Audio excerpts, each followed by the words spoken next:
Soyez les bienvenus, chers téléspectateurs, dans l'interview d'Africa 24 qui reçoit un nouvel invité, un invité anglophone. Kola KARIM, welcome. Thank you. You are a managing director and CEO of Shoreline Energy International. Correct. So we'll talk about your activities through questions that are here. Can you read out loud, please, the first one?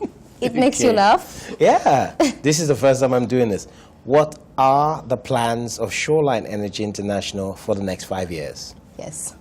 Very interesting. I think first is Shoreline Energy International is an integrated infrastructure and energy company on the continent. Our focus in the next 5 years is taking the opportunities that Africa has today. What opportunity does Africa have? Africa's growing. Africa's creating more middle class than anywhere else on the planet today. And that is helping fuel the growth of companies like Shoreline using these opportunities to grow. I'll give you an example. Yes. Our focus, one of our business areas is power sector. Think about it. Africa's growth is going to be based on adding additional power generation, power distribution to the capacity available today to continue the growth on the continent. Another area is infrastructure.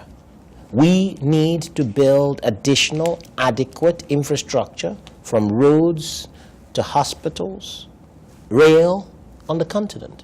So to keep fostering our growth on the continent, Africa's position is what we're working on at Shoreline. Where exactly in the continent? All over. You're not present in all the countries? No, we're present in Nigeria, in Ghana, Namibia, Kenya, Uganda, Angola. All the countries ending with the A? You're Correct. there. That's amazing, thinking about that. But now we're looking at, we're looking by virtue of language. It was a problem looking at Francophone Africa, but something has happened the last couple of years.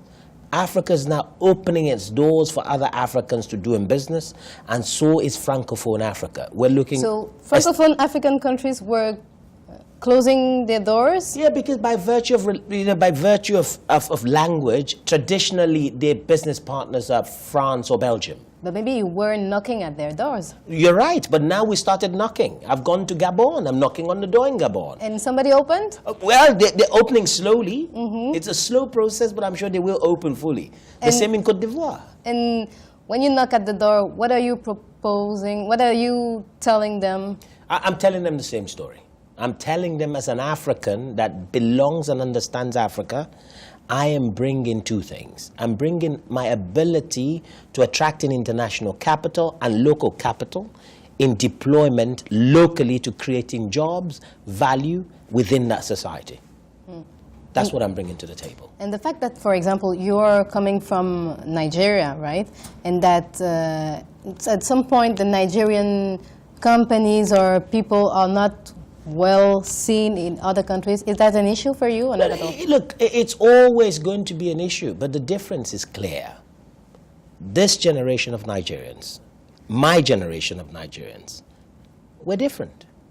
We do business differently. Our attitude is different. Our focus is different. So the acceptance of my generation of Nigerians on the continent of Africa is different. And that's why we're seeing results. You look at the Nigerian groups going out into Africa, Dangote and cement. We're in a necessity business. It's not about friendship. It's about doing good, valued business that will add value to those societies. And that's the same model we're using. Next question, please. It's not a question, actually. You read it, you will understand. Let's see.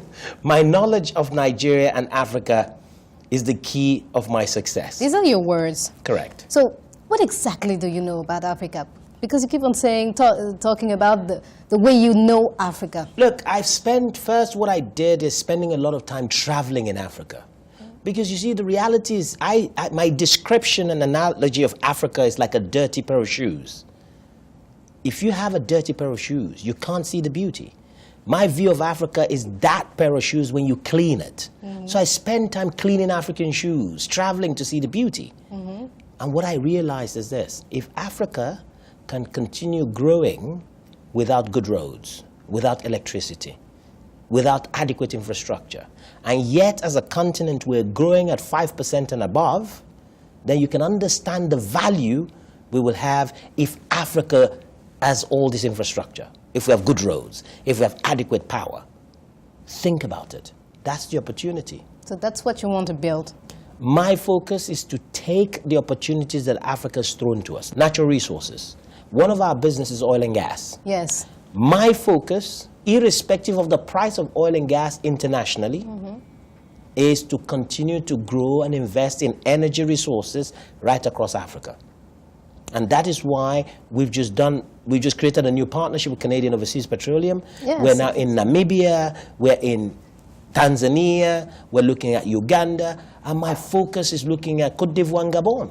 Côte d'Ivoire and Gabon. Why those two countries? I'll tell you, priority. Côte d'Ivoire, as an example, has humongous gas reserves that needs to be recaptured, processed, and fed into the power plants where there's a power deficit in Côte d'Ivoire. Those two businesses we're in, power and in the gas. So if you look at the interface, it creates value, and it brings value to Côte d'Ivoire. Gabon. Gabon is an amazing energy-rich country. But what you see is how many African businesses or how many African-owned oil companies are running and operating in these countries.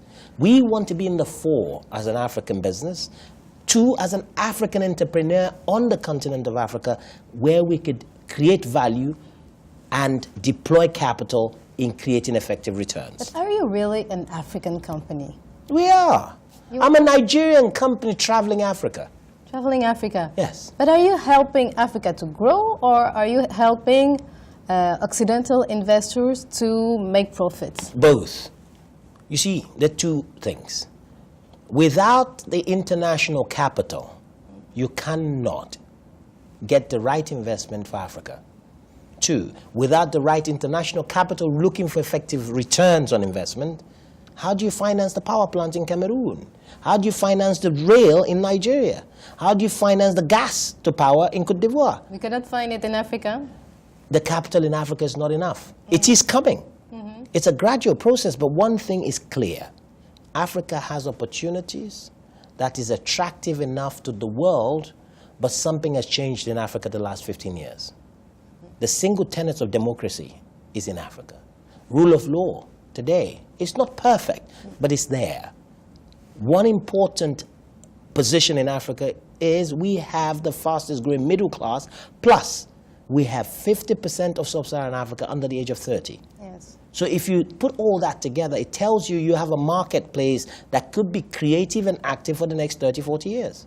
That is a very attractive market. But is it really a win-win between the investors in Africa? Look, you can't have a win and lose position, but everyone's got to win. Africa gets the investment, the foreign direct investment, the investor gets returns, but more importantly, Africa gets the business done. And what do you get? I make profits. It's not a bad thing. No, it's not. Right? It's got to be attractive to go to these economies to make money. Let me give you an example. If I told you as an investor, come to my country, come and invest money, but you make zero, would you come? No, you wouldn't. Maybe if I love the country. Oh, yes, yes. I mean, it's interesting, you know. Go through history. Nobody invests for love. They invest for returns, but more importantly, there's a commitment here. And seriously speaking, the commitment is from my heart as an African, that we have to make a difference on the continent, and we're the only ones. Imagine if many of us are seen going cross-border investing. Imagine what the outside world sees. They need to do more to support it, and that's the reality. I have the joker question that will end this interview. How are you dealing with the fall in prices in the Lagos Stock Exchange? Look, if you look at the stock market, prices go up and down. It's a global thing. Something is happening in Nigeria. Look, we've had a fundamental crash in global prices of oil. The mainstay of foreign exchange to Nigeria is oil. Over 70% is underpinned by the oil. And if the oil prices is dropped by over 55, 60%, then you can imagine our earning capacity is gone down by the same. So inherently, the currency had to be devalued systemically.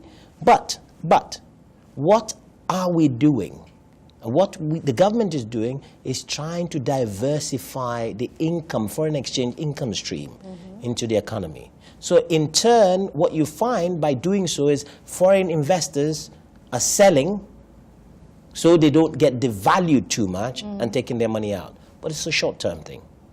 You think so? Oh yes, because the fundamentals of these businesses are there. If the businesses have the right fundamentals, the only difference is the foreign exchange risk. And that in time closes up. Because think about it, if oil prices go back up again, the Nigerian economy takes in more dollars, then there's confidence, so-called comes back in again. So it's a cycle. That's what it is. But right now you're concerned about it. Yes, as an entrepreneur, of course you're concerned. Devaluation of any currency should concern anyone. Yes. But are we running away from the economy? No. No? Well, no, not at all. We're investing even more because even at this time, there's a lot of opportunities that's coming. We just closed a transaction last week by acquiring the first privately owned airport in West Africa, and that's in Nigeria. Okay. Why are we doing it? Because we believe in the economy. That's very important. So we're looking everywhere we see value that we can invest capital to make effective returns. Kola KARIM, thank you so much for answering these questions. Thank you. Merci à vous, chers téléspectateurs. C'était l'interview d'Africa 24. À bientôt.